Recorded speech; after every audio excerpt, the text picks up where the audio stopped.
قربانی اور حج اللہ کے نیک بندوں کی اداؤں کا نام ہے. قربانی اور حج اللہ کے نیک بندوں کی دعاؤں کا نام ہے, ان کی وفاؤں کا نام ہے. حضرت ہاجرہ کا دوڑنا پسند آ گیا. اللہ نے قیامت تک کے لیے حاجیوں کو حکم دے دیا, حاجیوں جب تک میری ہاجرہ کا نقشہ نہیں لاؤ گے تمہارا حج بھی قبول نہیں کرو. تو معلوم یہ ہوا کہ حج اللہ کے نیک بندوں کی کچھ اداؤں کا نام ہے. حضرت ابراہیم علیہ السلام کی ساری زندگی امتحانوں میں گزری. ان میں سے ایک امتحان یہ جو انہی ایام کی مناسبت سے, خلیل جاؤ اپنی بیوی اور اپنے اس پیارے سے ننھے سے معصوم بچے کو اس وادی میں, بیابان وادی میں چھوڑ آؤ. آج کا دور کتنا ترقی یافتہ دور ہے, بہترین سڑکیں, لائٹیں, سہولتیں, پولیس کی, 112 کی, ہاسپٹل کی, موبائل کی, کوئی کمی پیشی ہو جائے فوراً کال کر کے جناب والا آدمی مدد کے لیے اپنے بھائی کو پکار لیتا ہے, آ جاتے ہیں گھر والے. اور آج بھی پاکستان کے دیہاتوں میں, گاؤں میں ایسے ایسے علاقے ہیں کہ رات کے وقت اگر کوئی آدمی اکیلا جائے ان کی جان کو خطرہ ہے, کوئی درندہ کوئی جانور نقصان نہ پہنچا دے. تو آج سے 1400 سال پہلے, پھر اس سے کئی ہزار سال پہلے اس علاقے کا کیا منظر ہوگا. اگر آج بھی رات کے ٹائم دروازے پہ دستک ہونا تو باپ نیند میں بھی ہو وہ اپنے بیٹے کو نہیں بھیجتا, میں خود جاتا ہوں دروازے پہ, کوئی نقصان نہ پہنچا دے میرے بیٹے. دروازہ کھولنے کے لیے بھی آج بھی باپ بے شک سارے دن کا تھکا ہوا ہے, جسم چور چور ہے, لیکن اگر رات کے وقت 10, 11, 12, 1, 2 بجے کوئی دروازہ دستک دے تو بیٹے کو نہیں بھیجتا کہ بیٹا جاگ بھی رہا, بیٹا نہیں آپ نے نہیں جانا, میں خود جاؤں گا. کیوں؟ باپ کے دل کے اندر اپنے بیٹے کی محبت ہے, کوئی نقصان نہ پہنچا دے رات کے اندھیرے میں. تو ابراہیم علیہ السلام کا کتنا جگرا ہوگا, کتنا حوصلہ ہوگا, اس بیابان وادی تنہائی کے اندر اپنے پیارے معصوم بچے اور اپنی بیوی کو اس وادی میں چھوڑ دیا, بیابان ویران آبادی جہاں چاروں طرف کوئی سبزہ ہی نہیں, ہر طرف جناب والا نوکدار نکیلے پہاڑ اور جلے ہوئے پہاڑ, کوئی درخت کا نام و نشان دور دور تک نہیں. حضرت ابراہیم علیہ السلام جب اپنے بیٹے اسماعیل علیہ السلام کو اور اپنی بیوی حضرت ہاجرہ کو دونوں کو چھوڑنے کے لیے کیے نا, تو حضرت ہاجرہ نے جب جانے لگے نا دامن پکڑ لیا, خلیل اگر کوئی خدمت میں کمی ہوگی تو مجھے بتا دیں, میں معافی مانگ لیتی. اگر میری زندگی میں کوئی ایسی غلطی ہوگی جو آپ کو مزاج کے مخالف ہو, طبیعت کے مزاج کے خلاف ہو, تو میں معافی مانگ لیتا ہوں. حضرت ابراہیم خاموش ہے, کسی بات کا جواب نہیں دے رہے, حکم نہیں. میری بات یاد رکھیے, باپ کہ اگر مزاج کے اندر بیٹے کے متعلق سختی ہے تو اس سختی کے اندر بھی محبت ہوتی ہے, تاکہ میرے بیٹا کی تربیت اچھی ہو جائے. ماں کی تو محبت ہوتی ہے نا, باپ کی سختی کے اندر بھی محبت ہوتی ہے. اگر وہ اپنے بیٹے کو کسی بات پہ ڈانٹ پلا رہا ہے یا تھپڑ مار رہا تو اس کے اندر بھی پیار ہے, یہ بات یاد رکھیں. وہ یہ نہیں کہ وہ سخت مزاج, وہ سختی بھی بیٹے کے لیے محبت ہے. فرمایا سرتاج اگر خدمت میں کمی ہوگی تو مجھے معاف کر دیں. جب کوئی جواب نہیں ملا, زندگی میں کوئی غلطی ہوگی تو معاف کر دیں. اس مجھے وادی میں کس کے آسرے پہ چھوڑ کے جا رہے ہیں, کوئی جواب نہیں. حضرت ہاجرہ نے خود کہا کیا خلیل اللہ کا حکم ہے؟ حضرت خلیل نے ہاں اللہ کے حکم سے چھوڑ کے جا. اللہ کا نام آنے کی دیر تھی. اب یہ عورت ہے, اس عورت کا مزاج دیکھیں, وہ آج کی عورت کی طرح نہیں ہے. میں اچھا خلیل اگر تم اللہ کے حکم سے مجھے اس وادی میں اس سنسان ویران آبادی میں چھوڑ کر جا رہے ہو تو پھر میرا بھی عقیدہ یہ ہے, میرا بھی ایمان یہ ہے, جو رب نمرود کی آگ کے اندر اس چیخے کے اندر آپ کی مدد کر سکتا ہے، وہ رب ہاجرہ اس کے بیٹے کی بھی مدد کرے گا۔ ٹھیک ہے، میں اللہ کی رضا پہ راضی ہوں۔ اب یہ وادی کیسی تھی؟ حفیظ جلندری نے اس کا بڑا عجیب نقشہ کھینچا ہے۔ وہ کہتا ہے کہ یہ وادی جو بظاہر ساری دنیا سے نرالی تھی، یہ مکہ کے آس پاس جو وادی جہاں ابراہیم علیہ السلام نے اپنے بیٹے کو چھوڑ دا، ہمیں یہ وادی جو بظاہر ساری دنیا سے نرالی تھی، یہی ایک روز دین حق کا مرکز بننے والی تھی۔ یہ وادی جس میں سبزہ تھا، نہ پانی تھا، نہ سایہ تھا، اسے آباد کر دینے کو جناب ابراہیم آیا تھا۔ یہی نمنے سے اسماعیل کو یہاں لا کر بسانا تھا، یہی اپنی جبینوں سے خدا کا گھر بسانا تھا۔ ابراہیم علیہ السلام نے اپنے بیٹے کو، اپنی بیوی کو وہاں چھوڑ دیا۔ اب باپ ہوتا ہے، بے شک اس کے مزاج میں سختی ہوتی ہے اولاد کے لیے، لیکن محبت بھی اللہ نے بے حد رکھی ہے۔ اب پیچھے دیکھنے کا حکم نہیں تھا کہ آپ نے پیچھے دیکھنا ہے۔ چلے گئے چلتے گئے، دور چلے گئے نا، سحری کا وقت تھا، آپ نے اٹھ کے دعا مانگی۔ وَإِذْ قَالَ إِبْرَاهِيمُ رَبِّ اجْعَلْ هَذَا الْبَلَدَ آمِنًا وَاجْنُبْنِي وَبَنِيَّ أَن نَّعْبُدَ الْأَصْنَامَ رَبِّ إِنَّهُنَّ أَضْلَلْنَ كَثِيرًا مِّنَ النَّاسِ فَمَن تَبِعَنِي فَإِنَّهُ مِنِّي وَمَنْ عَصَانِي فَإِنَّكَ غَفُورٌ رَّحِيمٌ رَبَّنَا إِنِّي أَسْكَنْتُ مِنْ ذُرِّيَّتِي بِوَادٍ غَيْرِ ذِي زَرْعٍ عِندَ بَيْتِكَ الْمُحَرَّمِ۔ اے اللہ، اس وادی میں حضرت ابراہیم علیہ السلام نے سحری کے وقت اٹھ کر کیا دعا مانگی؟ یا اللہ، یہاں جہاں بھی نظر اٹھاؤں چاروں طرف تا حد نگاہ کوئی سبزہ نام کی شے نہیں، کوئی درخت نہیں، کوئی گھاس نہیں، کوئی پانی نہیں، کوئی دانہ نہیں، کوئی سایہ نہیں۔ میں بیوی اور بچے کو تیرے حکم پر میں یہاں چھوڑ کر کے جا رہا ہوں۔ حفیظ جلندری نے اس کا بڑا عجیب نقشہ کھینچا ہے۔ وہ کہتا ہے سحر کے وقت اٹھ کر ابراہیم نے دعا مانگی، سکون قلب مانگا، ہوئے تسلیم و رضا مانگی، اور کیا کہا اپنے مالک سے؟ میں اے مالک حکم کو تابع ارشاد کرتا ہوں، میں بیوی اور بچے کو یہاں آباد کرتا ہوں۔ بلند آواز سے کہے سبحان اللہ۔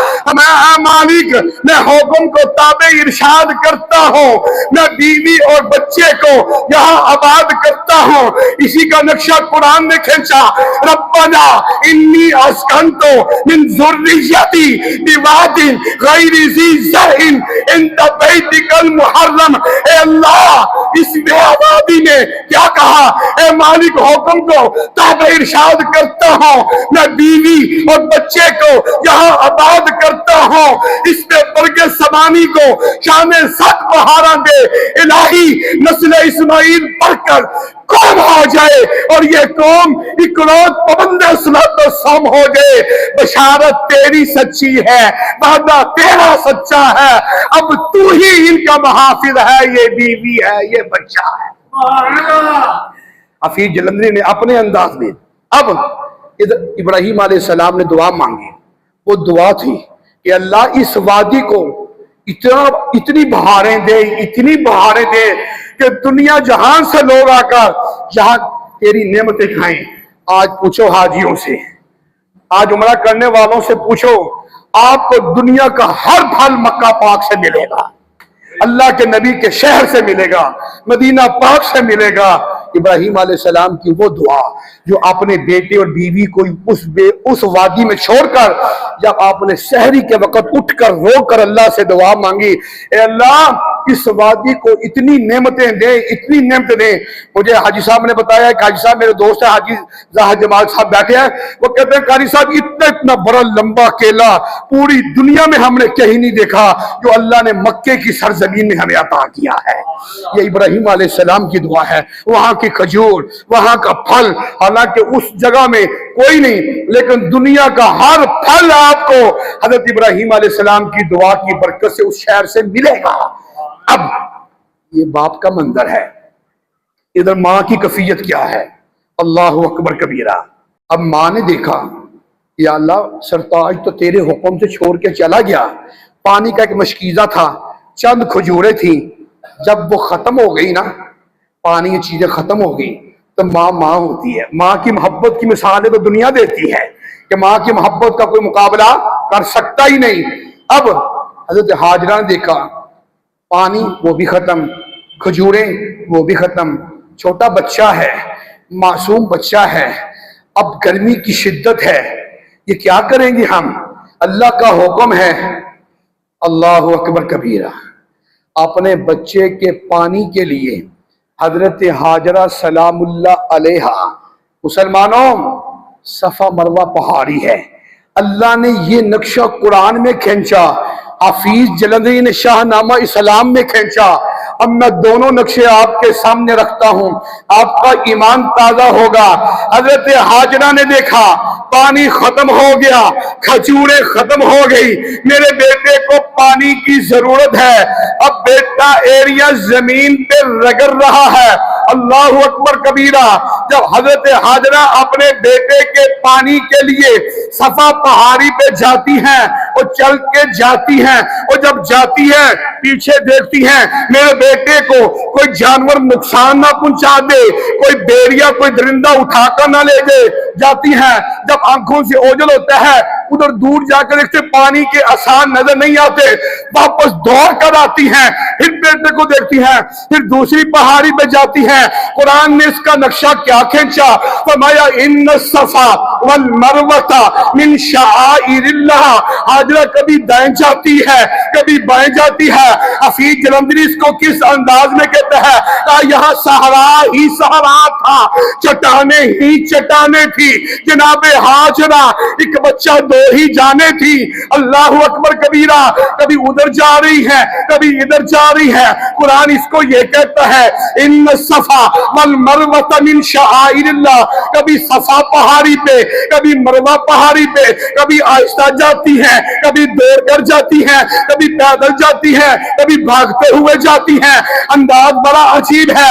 حفیظ جلندری کہتا ہے یہاں صحرا ہی صحرا تھا، چٹانیں ہی چٹانیں تھی، جناب حاجرہ ایک بچہ دو ہی جانے تھی، نہ دانا تھا نہ پانی تھا، بھروسہ تھا فقط رب پر، نہ دانا تھا نہ پانی تھا، بھروسہ تھا فقط رب پر۔ بڑی جب دھوپ کی گرمی تو جان آنے لگی لب پر، کبھی اس سمت جاتی تھی کبھی اس سمت جاتی تھی، خیال آتا تھا بچے کا تو فوراً پلٹ آتی تھی، بہت ڈھونڈا نہ کچھ آثار پانی کے نظر آئے، ادھر اٹھتی تھی نظر تو جل سے ہوئے ٹیلے نظر آئے، ادھر ابراہیم علیہ السلام کے بیٹے جناب اسماعیل علیہ السلام پیاس کی شدت کی وجہ سے، گرمی کا موسم ہے، دوپہر کا وقت ہے، شدت کی گرمی ہے، کڑاکے کی دھوپ ہے، اللہ کا قرآن کہتا ہے جناب اسماعیل علیہ السلام اپنی ایڑیاں زمین پہ رگڑتے ہیں، اللہ کے فرشتے یہ منظر دیکھتے ہیں، خدا کے فرشتے اس منظر کو دیکھا ان کی آنکھوں سے بھی آنسو آ جاتے ہیں، فرمایا جبریل جی رب چلیل ہمارا فوراً چلے جاؤ، کیا کہ میرا اسماعیل اپنی نرم و نازک ریشم سے بھی زیادہ اور روئی سے بھی زیادہ نرم و نازک ایڑیاں اس خونار اس خونخان اس پہاڑی اور اس زمین پر رگڑتا ہے، اس کے رگڑنے سے پہلے اس کو آس بھی نہ آئے، اس کو خراش بھی نہ آئے، اپنا نورانی پر مر کر قیامت تک کے لیے آپ زمزم کا چشمہ جاری فرمائے۔ اللہ شاہ بخاری رحمت اللہ علیہ فرمایا کرتے تھے ابراہیم تو نے تو خدا کی رحمت کو لوٹ لیا، بلند آواز سے حضرات میں نقشہ فرمایا تم نے اللہ کی رحمت کو لوٹ لیا۔ ایک دعا مانگی ربنا وبعث فیہم رسولا منہم یتلو، کہ اللہ تیرا گھر بنایا، اس گھر کو آباد کرنے کے لیے محمد میری نسل میں پیدا فرما۔ فرمایا اس دعا میں اللہ نے تجھے کوثر والا محمد دے دیا، اور دوسری دعا میں اسماعیل مانگا، اللہ نے اسماعیل آب زمزم والا بیٹا دے دیا۔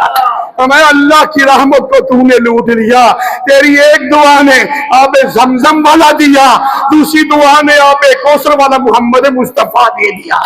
حضرات محترم، یہ حضرت ابراہیم علیہ السلام کے بیٹے کا وہ امتحان، حضرت ابراہیم علیہ السلام کا امتحان، ان کی بیوی کا امتحان، اور کیسے صبر و استقامت کے ساتھ انہوں نے یہ مظاہرہ کیا، اللہ نے سرخرو کیا۔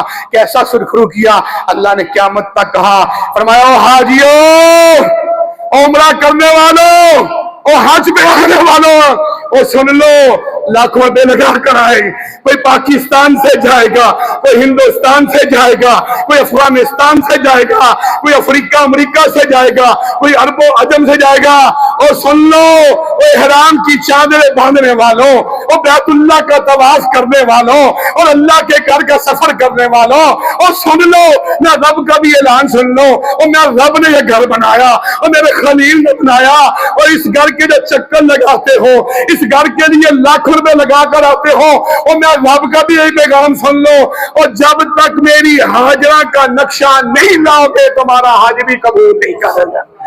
اللہ نے قیامت تک کے لیے حضرت ہاجرہ کی ادا کو عبادت بنا دیا۔ تو معلوم ہوا قربانی اور حج اللہ کے نیک بندوں کی اداؤں کا نام ہے۔ قربانی اور حج اللہ کے نیک بندوں کی دعاؤں کا نام ہے، ان کی وفاؤں کا نام ہے۔